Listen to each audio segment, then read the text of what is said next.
What I didn't understand was money, and I didn't understand banking, and I didn't realize that as hard as I was working, they were taking it out the back door through inflation. All know inflation dilutes the value of financial assets, but inflation is just the tip of the iceberg. If you want to maintain economic energy, you have to fight against that friction. Well, most people realize that's a frustrating endeavor and it's a no-win endeavor, so they give up on financial assets and they start turning to physical assets to preserve capital. Well, here's the physical asset, a Ferrari.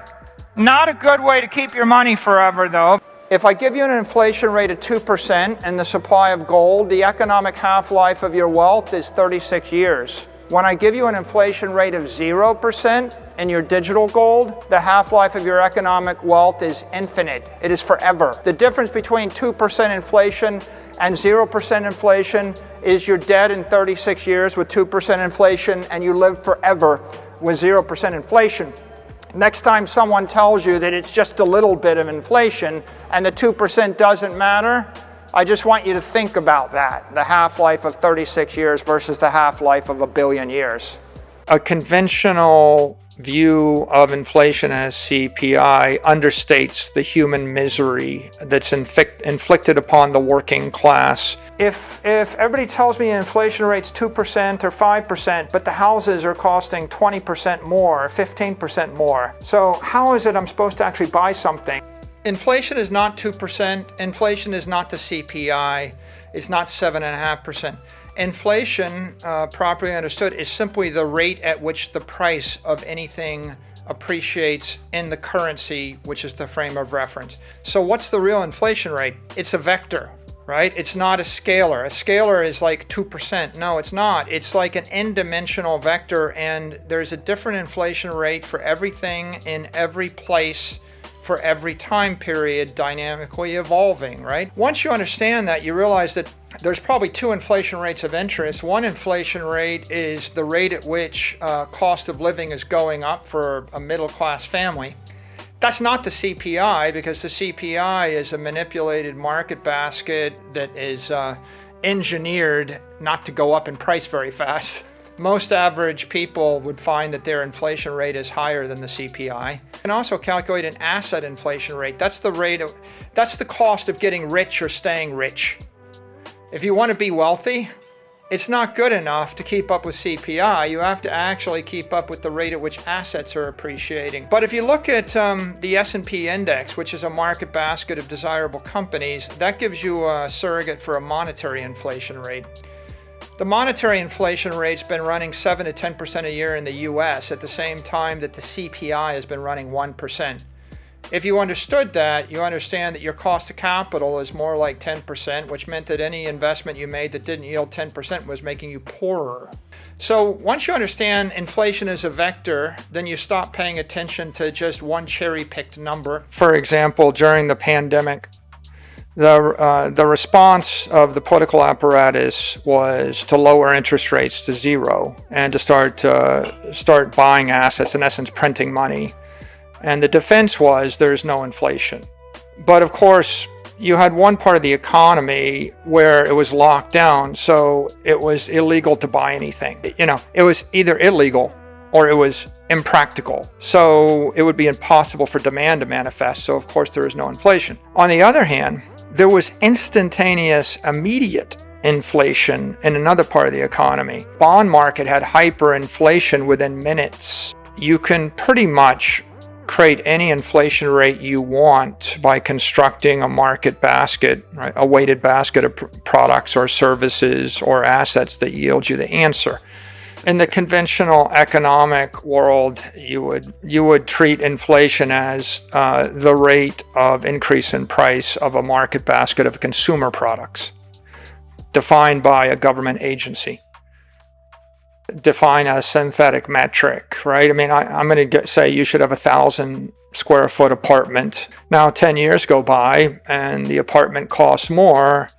I could adjust the market basket by they call them hedonic adjustments. I could decide that it used to be in 1970 you needed 1,000 square feet, but in the year 2020 you only need 700 square feet. So now it may be that the apartment costs 50% more, but after the hedonic adjustment there is no inflation because I just downgraded the expectation of what a normal person should have. I have posted the deed to this house, sold in 1930.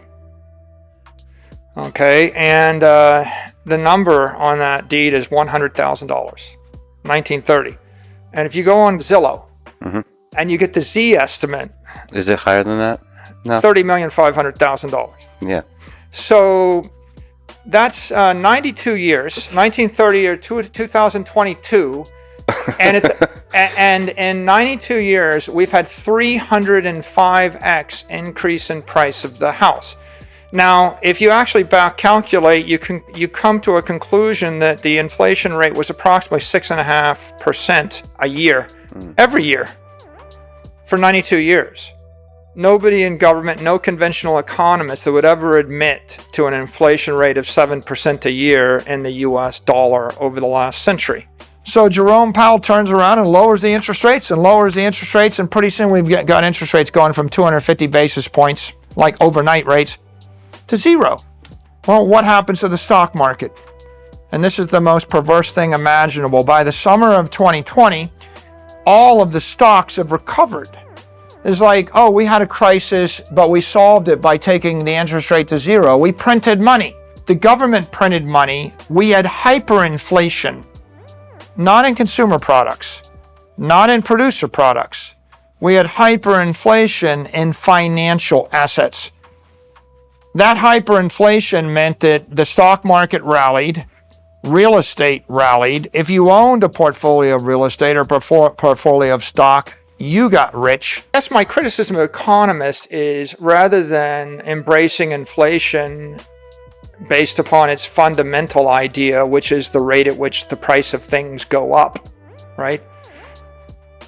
They've been captured by mainstream conventional thinking to immediately equate inflation to the government-issued CPI or government-issued PCE or government-issued PPI measure, which was never the rate at which things go up. It's simply the rate at which a synthetic basket of products and services the government wishes to track go up. What is inflation? It's not really well understood. The economy is a complicated phenomenon. Another way to say it is the price of everything is varying everywhere at different rates all the time. Inflation's a phenomenon whereby a government authority prints more currency, right? And why do they print more currency? Because if I want to pay $1 trillion bill, I either have to tax you $1 trillion or I have to print $1 trillion of money. Turns out that it's a lot easier to print money than it is to tax people. And so it's either inflation or taxation. Throughout the history of the world, from Roman emperors before, every single coinage system, every monetary system ever established collapsed because of inflation. If you look at the history of the Sumerian states, the Persian states, the Greek states, the Roman states, Middle East, look at all the Renaissance Italian states, look at every king of England. If you just go forward, you find every one of these currencies started by I issue a coin with this much gold in it, and then I cut it, and I cut it, and then I go to silver, and then I go to copper, and then I coat it with some brass or some nickel. Why, right? We're debasing the currency, right? So the problem is inflation. Because they printed so much money, they couldn't redeem the gold. They defaulted on it. We went to the fiat standard, and we just began to print more money.